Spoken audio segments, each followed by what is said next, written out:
ఆదిలాబాద్ కేంద్రంలోని గాంధీ చౌక్లో శ్రీ ఆంజనేయ స్వామి ఆలయంలో నూతన విగ్రహ ప్రతిష్టాపన మహోత్సవం అంగరంగ వైభవంగా జరిగింది.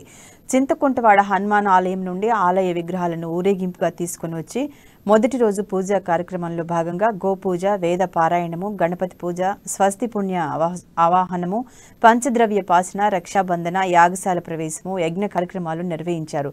భక్తులు పెద్ద ఎత్తున యజ్ఞ కార్యక్రమాల్లో పాల్గొన్నారు. 3 రోజుల పాటు ప్రత్యేక పూజా కార్యక్రమాలు ఉంటాయని, ఫిబ్రవరి 1న ఉదయం స్వామివారి విగ్రహ ప్రతిష్టన, అన్నదాన కార్యక్రమం ఉంటుందని అర్చకులు చెప్పారు. పెద్ద ఎత్తున భక్తులు పాల్గొని స్వామివారి కృపకు పాత్రులు కావాలని అర్చకులు సూచించారు.